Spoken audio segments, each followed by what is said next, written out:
Bonjour à toutes et à tous et bienvenue dans votre matinale. Très heureux de vous retrouver en ce vendredi 19 décembre pour vous accompagner pour une nouvelle demi-heure, 30 minutes d'actualité et d'informations pratiques 100% vendéennes que vous proposent chaque matin les équipes de TV Vendée.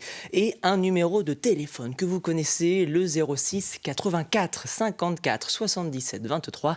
Il s'agit du WhatsApp de la matinale. Il vous permet notamment de répondre à la question du jour que je vous poserai dans quelques instants, nous informer également du trafic routier que vous pourriez rencontrer ce matin, mais également nous donner le temps qu'il fait du côté de chez vous au réveil. Justement, jetons-y un coup d'œil à cette carte météo qui vous attend pour aujourd'hui en Vendée, en ce vendredi 19 décembre, du côté des températures. Le thermomètre affiche déjà 10 à 11 degrés partout en Vendée. Ce sont donc des températures relativement douces en ce dernier jour de la semaine, des températures qui continuent de grimper. 11 à 12 degrés sont attendus pour la fin de semaine en Vendée, avec un ciel qui devrait s'éclaircir au fur et à mesure que les heures passent. Direction le littoral pour jeter un coup d'œil au marais du jour et direction Beauvoir-sur-Mer et le passage du Gois, première basse mer ce matin à 10h40 pour une prochaine pleine mer à 16h10 et des coefficients affichés aujourd'hui 68 à 70, je le rappelle comme chaque jour, des coefficients entre 50 et 70 qui vous recommandent donc de passer entre 30 minutes et 1 heure avant et après l'heure de marée basse pour ne pas avoir de soucis sur le passage du Gois. Place désormais au marché du jour. Les marchés que vous pourriez aller faire ce matin si vous avez prévu de faire vos courses avant ce week-end du côté de Saint-Hilaire-de-Riez. Côté Sion, place Vivi-Burgot, les commerçants et les commerçantes vous attendent à partir de 8h et ce jusqu'à 13h. Mêmes horaires, 8h-13h, place de la mairie en centre-bourg, côté l'Aiguillon. Sur mer, nous sommes à l'Aiguillon-la Presqu'île, un dernier marché, cette fois-ci dans les terres à Mouilleron-Saint-Germain. Les commerçants et les commerçantes vous attendent de 9h à 13h. Nous sommes place de l'Âtre de Tassigny. Et si vous avez prévu de prendre la route ce matin, la liste des chantiers que vous pourriez rencontrer sur la route. Direction tout d'abord La Roche-sur-Yon et la D948. 4 voies. La 4 voies en direction d'Esnay où plusieurs basculements de voies sont en cours en raison de travaux sur les lignes télécom. Des travaux qui ont commencé ce lundi et qui doivent terminer normalement ce vendredi 19 décembre.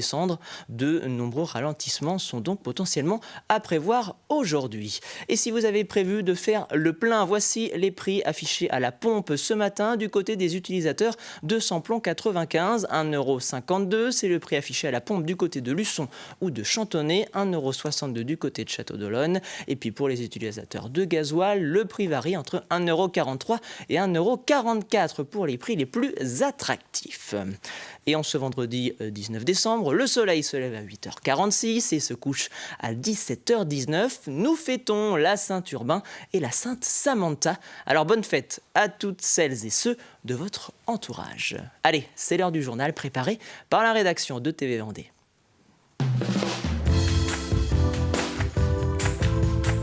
Et ouvrons sans plus attendre une nouvelle page Coupe de France. C'est le grand jour pour le Vendée Les Herbiers Football. Les Herbreautais jouent ce soir leur 32e de finale à domicile face au SCO d'Angers, pensionnaire de Ligue 1, à 20h45. Première des 3 rencontres qui concernent les clubs vendéens ce week-end. C'est un long marathon qui attend donc les supporters de football en Vendée. Un marathon qui, vous allez le voir, n'est pas une première. Les détails avec Aurélien Huard. Ce n'est pas la première fois que 3 clubs de football vendéens disputent les 32e de finale de la Coupe de France. Cela est déjà arrivé à 2 reprises. En 2001 avec La Roche-sur-Yon, Fontenay et Luçon, ainsi qu'en 2013 avec Le Poiré-sur-Vie et de nouveau Fontenay et Luçon. En revanche, 3 équipes vendéennes en 32e face à 3 formations de l'élite, ça c'est une première. Et le week-end s'annonce donc grandiose avec une affiche par jour. Ça commencera vendredi soir au stade Massabielle aux Herbiers où le VHF, 4e de son championnat en National 2, accueille le SCO d'Angers, 10e de Ligue 1, coup d'envoi à 20h45. Le samedi, l'affiche la plus prestigieuse aura lieu au stade de la Beaujoire à Nantes, entre le Vendée-Fontenay Foot, 5e de National 3, et le Paris Saint-Germain, champion d'Europe en titre. 4 divisions d'écart entre les deux équipes. Le match débutera à 20h50. Et puis dimanche, direction Rennes et le Roazhon Park pour la rencontre entre le Stade Rennais, 6e de Ligue 1, et les Sables Vendée Football, 11e en N3, à partir de 17h30. Alors, quelles sont les chances de qualification des clubs vendéens? Sur le papier, elles sont très minces, bien sûr, mais l'exploit est toujours possible. Les exemples dans l'histoire de la Coupe de France sont nombreux. L'équipe des Herbiers semble la mieux placée pour y parvenir. Les Herbretais ont enchaîné les bons résultats ces dernières semaines. Le club est habitué au long parcours en Coupe de France, atteignant notamment la finale en 2018. Et puis le match se jouera au stade Massabielle, là où Ajaccio, équipe de Ligue 2, était tombée la saison dernière. Ce sera beaucoup plus compliqué pour les Sablais qui joueront sur la pelouse de leurs adversaires rennais. L'équipe des Sables est en difficulté dans son championnat alors que les Bretons sont dans une très bonne dynamique. Et puis concernant Fontenay, on peut dire qu'une victoire et une qualification relèveraient du miracle tant l'équipe parisienne domine le football français, européen et même mondial. Ce qui est sûr, c'est qu'il y aura une belle fête dans un stade de la Beaujoire à guichet fermé. 3 rencontres que vous ne pourrez malheureusement pas suivre sur l'antenne de TV Vendée pour des raisons de droits télé détenus par d'autres chaînes. En revanche, dans l'heure qui précédera chaque match, nous vous proposerons des émissions spéciales pour vous mettre dans l'ambiance, au stade avec le public, mais aussi dans différents lieux de rassemblement de supporters. Et prenons donc justement le chemin des Herbiers pour prendre la température du côté des supporters, qui, vous allez le voir, sont plutôt positifs en ce qui concerne le résultat de leur équipe ce soir. En effet, Aurélien Huard vient de vous le rappeler, les Herbiers ont une histoire forte avec la Coupe de France et leur parcours jusqu'en finale en 2018. Alors pour les Herbretais que nous avons croisés hier, une victoire ce soir du VHF n'est pas impossible. Oh bah, ils vont passer Angers sans problème, puisqu'ils ont déjà passé des grosses équipes il y a quelques années. Ils avaient battu le RC Lens, ils ont été en finale contre le PSG déjà. Donc maintenant, ils savent comment il faut faire. On y croit. 1-0. 1-0. 1-0 pour les Herbiers. 2-1 pour les Herbiers. On attend la victoire des Herbiers, parce qu'on est toujours fort et puissant en Coupe de France. Je pense qu'ils peuvent gagner, s'ils ont gagné cet été Angers en match amical, en début de saison. Donc on est tous derrière eux et ça va le faire. Allez les Herbiers. On soutient toujours les Herbiers, c'est normal, c'est notre ville. Allez, les Herbiers, faut être chauvin un peu. On croit en eux, on sait très bien. Ils ont réussi contre le PSG, pourquoi est-ce qu'ils ne battraient pas Angers? On ne sait jamais, je suis sûr qu'ils vont y arriver. Allez, les Herbiers. Allez, les Herbiers.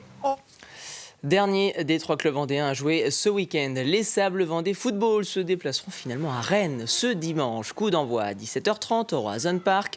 Une rencontre qu'attendent avec impatience les établissements sablés qui diffuseront le match sur leurs écrans avec l'espérance de vivre une très belle soirée aussi bien dans l'ambiance que dans le résultat. On en parle depuis 2-3 semaines avec l'équipe en interne, le responsable bar et notre chargé de communication. Donc on a communiqué depuis environ une semaine sur nos réseaux sociaux et aussi dans la galerie Leclerc Ilium. Donc on espère accueillir de nombreux supporters. Et au niveau du bar, nous, ce sera un peu comme d'habitude avec un staff renforcé pour l'événement. Nous, on espère que les gens seront présents. On espère avoir quand même une plus grosse affluence que d'habitude, surtout pour un dimanche avant les fêtes. C'est vraiment l'occasion de se réunir et de faire vraiment un bel événement autour de ça. Et donc j'espère qu'on fera un beau chiffre, un beau dimanche grâce à cette équipe de foot des Sables notamment. On est juste à côté du stade dans lequel joue habituellement l'équipe. Et puis on est partenaire en fait de cette équipe de foot au niveau des Sables d'Olonne. Dans le cadre de ce partenariat d'ailleurs, on fera gagner lors de ce match un maillot. Donc avec la dédicace de tous les joueurs de l'équipe. Et puis donc on attend effectivement pas mal de supporters pour tous ceux qui n'auront pas la chance de faire le déplacement et pourront effectivement voir le match ici sans aucun problème. Et je vous le rappelle, une fois de plus, TV Vendée met en place un dispositif exceptionnel pour ce week-end de football. Dès ce soir, 3 éditions spéciales d'avant-match vous attendent dès 18h45 sur notre antenne. Puis samedi et dimanche, les équipes de TV Vendée vous feront également vivre l'avant-match de Fontenay PSG et des Sables Rennes en direct de la Beaujoire, du Roazhon Park. Et bien évidemment, aux côtés des supporters fontenaisiens et sablés, restez en Vendée. L'actualité en Vendée, c'est également la condamnation en première instance de François Petit, le maire de la Garnache. Le tribunal des Sables-d'Olonne l'a en effet condamné ce jeudi 18 décembre dans une affaire de fraude fiscale privée liée à des travaux déclarés mais qui n'auraient jamais été réalisés. Dans sa maison dans le Maine-et-Loire, il a ainsi notamment été condamné à 1 an d'emprisonnement avec sursis, à une amende de 700 000 €, dont 250 000 avec sursis, ainsi qu'à une inéligibilité pendant 5 ans. Son avocat a annoncé que le maire sortant de la Garnache ferait appel, ce qui lui permettrait ainsi de se représenter en mars prochain. Nous vous en parlions hier, le Conseil régional des Pays de la Loire était réuni ce jeudi 18 décembre en Assemblée pour le vote de son budget primitif 2026. Avec en ligne de mire pour les élus vendéens le sujet brûlant qui fait l'actualité et qui a été évoqué hier dans nos éditions, la fin de l'une des 2 aides de 250 000 € octroyées jusque-là au département de la Vendée pour permettre une baisse du coût des transports par hélicoptère des habitants de l'Île-Dieu. Des discussions sur le sujet qui semblent avoir été constructives. Alors, on a été entendu, c'est-à-dire qu'elle nous a écoutés et la région, les services juridiques surtout, vont travailler à une solution pour éventuellement remplacer une subvention par une autre, parce que celle-ci, en tout cas, est illégale. Ça, c'est clair. Donc, elle ne peut pas continuer à subventionner Oya Hélicoptère de cet ordre-là, pour ce motif-là. Maintenant, est-ce qu'il y a d'autres moyens de subventionner Oya Hélico pour pérenniser son équilibre financier ? On va voir, on va essayer de travailler ensemble en tout cas. Ils se sont réfugiés derrière la faille juridique. Ce qu'il faut savoir, c'est que ça fait 10 ans que cette aide elle est octroyée par la région des Pays de la Loire au département de la Vendée. C'est surprenant que depuis 10 ans, ils ne se soient pas interrogés. Et ce qui est surprenant, c'est qu'ils n'aient pas été chercher une nouvelle solution, comme peuvent le faire notamment la Bretagne, avec l'île de Ouessant, où ils sont passés dans une délégation de service public et ils ont assumé finalement d'avoir un service public avec un transport par hélicoptère pour les habitants de l'île. Le budget primitif 2026 de la région s'établit donc à un peu moins de 2 milliards d'euros, avec comme annoncé une baisse de ses dépenses de fonctionnement, évaluée à un peu plus de 15 millions d'euros d'économies par rapport à 2025. Le vice-président Roch Brancourt souligne par ailleurs la volonté de maintenir une forte capacité d'investissement. Bien entendu, nous continuons à fortement investir. C'est vraiment notre priorité. On essaye de maîtriser nos dépenses de fonctionnement, éviter que les dépenses de fonctionnement augmentent trop pour pouvoir garder la possibilité de continuer à investir, parce qu'on estime que c'est important pour les générations futures et pour préparer l'avenir. Et ces investissements, on les consacre principalement à la jeunesse, avec nos lycées, l'accompagnement des formations, à l'emploi, l'accompagnement des entreprises, notamment l'innovation, les préparer à la concurrence internationale et puis à l'intelligence artificielle. Et enfin, les transports, puisque c'est aussi un des premiers budgets de la région et que beaucoup d'habitants de la région utilisent nos transports régionaux. Le niveau de budget qui est consacré au sport, à la vie associative, à la culture, reste à peu près le même que l'an dernier. Et donc il n'y a pas de nouvelles coupes budgétaires, simplement on maintient des niveaux de dépenses à la baisse pour un certain nombre de secteurs pour pouvoir se concentrer sur l'investissement et sur nos compétences clés que sont la jeunesse, les lycées, l'emploi, la formation, le soutien à l'innovation pour les entreprises et bien sûr les transports. Et on termine ce journal de retour en Vendée, à La Roche-sur-Yon, où une manifestation des agriculteurs de la coordination rurale de Vendée avait lieu ce jeudi. Une opération escargot que vous avez peut-être aperçue était organisée au départ des flâneries, direction le centre-ville. Au cœur des débats, le traité entre l'Union européenne et le Mercosur, ainsi que les derniers faits d'armes entre CRS et agriculteurs dans le sud de la France, sous fond de crise sanitaire liée à la dermatose nodulaire contagieuse des bovins. Nous, notre position, elle n'a jamais changé, donc on est contre ce traité qui va augmenter qui va nous mettre en concurrence avec des pays qui respectent aucune de nos normes. Et aujourd'hui, on est en train de tuer l'agriculture française. Et en contrepartie, il y aura l'importation qui sera de plus en plus grande de produits non conformes à nos normes. Et aujourd'hui, les agriculteurs en France, on a été plutôt... On a suivi toutes les demandes des consommateurs, des services publics pour répondre à ces normes. pour produire de plus en plus propre et d'une bonne manière. Et aujourd'hui, on met un peu tout ça, on casse tout ça, parce que si on produit plus du tout chez nous, on produira plus propre parce qu'on produira plus rien du tout. Cette mobilisation, elle vient suite à tout ce qui s'est passé la semaine dernière, notamment ce qui a fait déborder le vase, c'est l'attaque de CRS sur nos collègues agriculteurs en Ariège. C'est inacceptable, inacceptable. On ne peut pas voir ça. Et c'était le journal préparé par la rédaction de TV Vendée. Chaque jour, nous vous posons une question liée à l'actualité ou à votre quotidien. Voici la question du jour, directement liée à l'actualité sportive vendéenne. Quels sont vos pronostics pour les rencontres de Coupe de France des clubs vendéens? Vous l'avez vu, les Herbretés sont plutôt positifs sur une potentielle victoire de leur équipe ce soir. N'hésitez donc pas à partager vos réponses en commentaire sur notre page Facebook ou par SMS sur le WhatsApp de la matinale. Je vous propose de passer désormais au plus de l'info.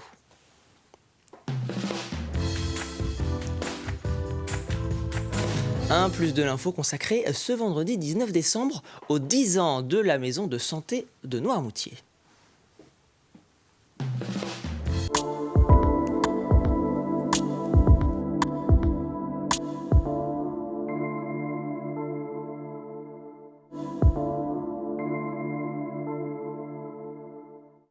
Depuis ces dernières années, la transformation la plus marquante, effectivement, c'est la coordination des soins entre les professionnels de santé, c'est apprendre à travailler ensemble et à monter des actions de santé publique ensemble.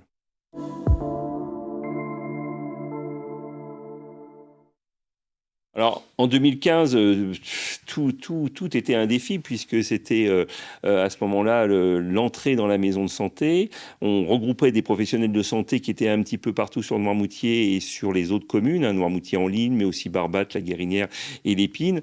On s'est tous retrouvés dans une maison de santé multisite et on avait comme objectif un objectif de continuité des soins, de permanence des soins, de prévention de dépistage des patients, de prise en charge globale des patients, accueillir des étudiants en santé, aussi bien des médecins, mais aussi des étudiants kinés, des étudiants infirmières de pratique avancée. Il y a certains objectifs qui ont été confortés, comme la permanence des soins, la continuité des soins. On n'est quasiment plus considéré comme un désert médical.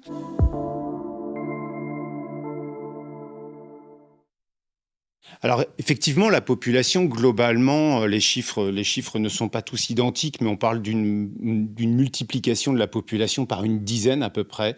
Donc on passe d'une dizaine de milliers d'habitants à 100 000 à peu près au pic de fréquentation durant l'été.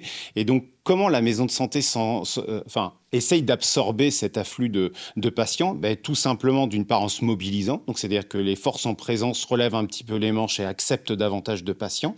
Ça, c'est le premier point. Et d'autre point, on a recours effectivement à des renforts. Donc, des renforts particulièrement en ce qui concerne la médecine générale, puisque la maison de santé étant un lieu de stage pour les internes, eh bien, ça nous permet effectivement de fidéliser quelques internes et quelques étudiants qui viennent faire des remplacements et qui même après, pérennisent leur activité ou leur action sur l'île au-delà même de la saison.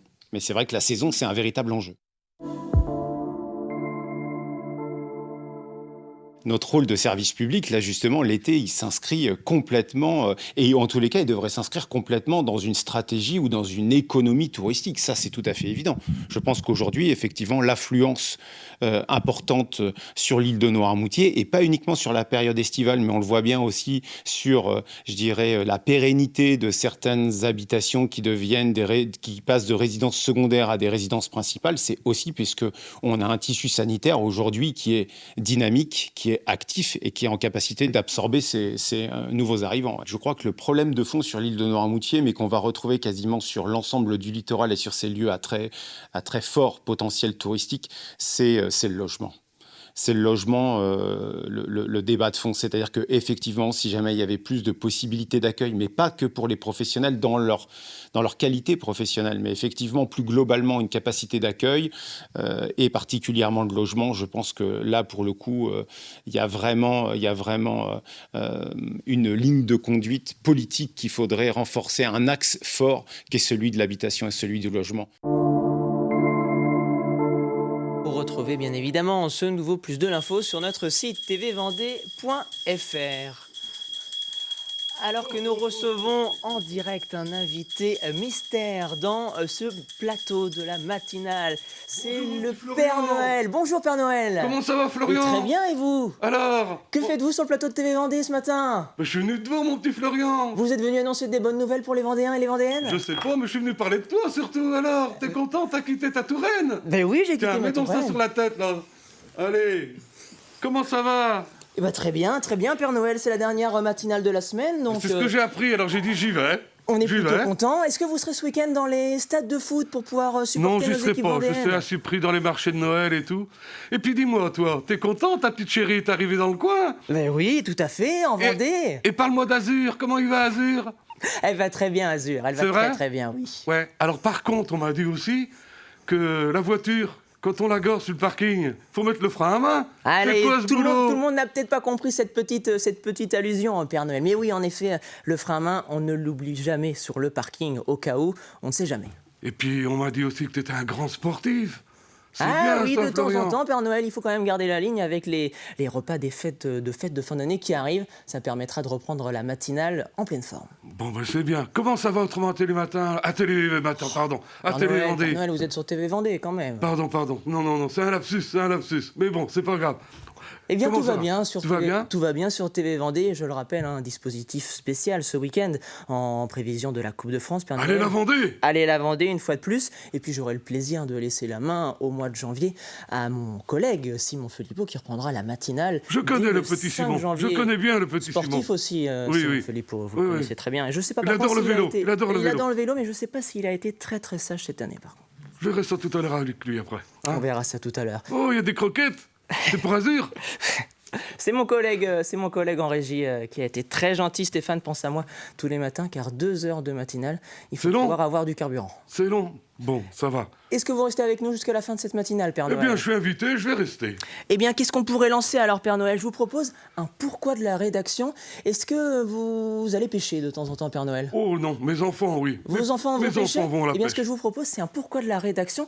Est-ce que nous pouvons pêcher partout en Vendée et surtout à quelle période? C'est le pourquoi de la rédaction. Benjamin Jolivet de la Fédération de la pêche de Vendée vous répond à ces questions. Les panneaux d'interdiction à la pêche, ils sont souvent liés à des lieux de protection pour les poissons. Donc ça peut être des réserves de pêche, donc des parties de cours d'eau ou de plans d'eau où il y a un potentiel pour la reproduction des poissons. Et donc ces zones-là sont mises en réserve, donc soit la totalité de l'année, soit une partie de l'année. On a des réserves qui peuvent être différentes. Et donc c'est pour protéger les poissons sur ce lieu-là, pour favoriser la reproduction de ces espèces-là. Voilà. Après, on a d'autres types de réserves qui sont plutôt liées à des ouvrages, ça peut être des barrages, des chaussées de moulins. Et donc là, c'est réglementaire, c'est le code de l'environnement ou en tout cas d'autres codes qui peuvent exister qui interdisent la pêche dans ces zones proches de ces ouvrages ou limitent les possibilités de pêche. On ne peut pas pêcher partout et tout le temps, mais malgré tout, on peut pêcher toute l'année. Ça, c'est possible. Mais on ne peut pas pêcher partout. Tout à l'heure, on évoquait les zones de réserve. Voilà, c'est des zones qui sont interdites au moins sur une partie de l'année quand ce n'est pas la totalité de l'année, pour le repos biologique des poissons. Mais puis, il y a aussi certaines espèces plus sensibles, comme les poissons carnassiers. Je vais vous reparler du brochet, voilà, qui a des périodes de fermeture. Ça, c'est le code de l'environnement au niveau national qui établit des fermetures pour ce poisson-là en période de reproduction. Donc le brochet, à une certaine période de l'année, on ne peut pas le pêcher, pas le prélever, parce que c'est cette période de reproduction. Donc il y a certaines espèces qui sont soumises à cette réglementation avec des périodes de fermeture. Toute l'année, il y a des espèces de poissons qui peuvent être pêchées. Et je vous le rappelle, en cette fin de matinale, je vous propose de répondre une fois de plus à cette question du jour, ce vendredi 19 décembre. Oui, on vous voit, Père Noël. Et répondons à cette question du jour où nous vous proposons de nous donner vos pronostics sur les rencontres de Coupe de France et Club Vendéen. Vous me faites tousser, Père Noël. Ça, c'est la poussière. Ça, c'est la poussière de Noël. Quels sont vos pronostics pour les rencontres de foot de Coupe de France? C'est la fin de semaine, c'est la fin de la matinale en ce mois de décembre. Quels sont donc vos pronostics pour les rencontres de Coupe de France? Père Noël, un pronostic sur les rencontres de ce week-end? 3 matchs gagnés. 3 matchs gagnés, donc 3 clubs vendéens en 16e de finale de la Coupe de France. Eh bien, c'est parfait. On y croit. Eh bien, on y croit. Merci beaucoup, Père Noël. Allez, le football vendéen, bien évidemment. Et on se rapproche de cette dernière partie de la matinale. Je vous propose donc de passer à votre café cuisine. Vous en avez l'habitude. Et à gagner cette semaine dans votre jeu de la matinale, une bouteille de champagne Magnum Cyrus Blanc AOP offert par Cavavin, notre partenaire de la semaine. Père Noël, je le rappelle, l'abus d'alcool est dangereux pour la santé. À consommer avec modération. À consommer avec modération, bien évidemment. Voici la question à laquelle il vous faut répondre cette semaine. Nous sommes à la recherche dans le jeu de la matinale d'un chef d'entreprise vendéen qui va participer à son 22e Dakar en janvier en 2026. Voici le 5e indice que nous vous proposons en ce vendredi. Ce chef d'entreprise vendéen porte le même nom que le collège situé au Poiré-sur-Vie et où, je le rappelle, est basé le siège de son entreprise en lien avec le monde de l'automobile. Vous avez jusqu'à ce vendredi midi et pas une minute de plus pour répondre à ce jeu de la matinale. Rendez-vous sur tvvendée.fr, rubrique jeux. Père Noël, on se quitte très rapidement, il ne nous reste plus qu'une dizaine de secondes. Merci beaucoup d'avoir été présent avec nous sur le plateau de la matinale. Merci à toi de m'avoir reçu. En surprise, mais merci à toi. Belle surprise. Sympathique. Et rendez-vous le 5 janvier avec Simon Felipeau pour la matinale. Bonne fin d'année à tous. Et joyeux Noël sur TV Vendée. Avant de partir, il faudra bien te couvrir. Dehors, tu vas avoir si froid. C'est un peu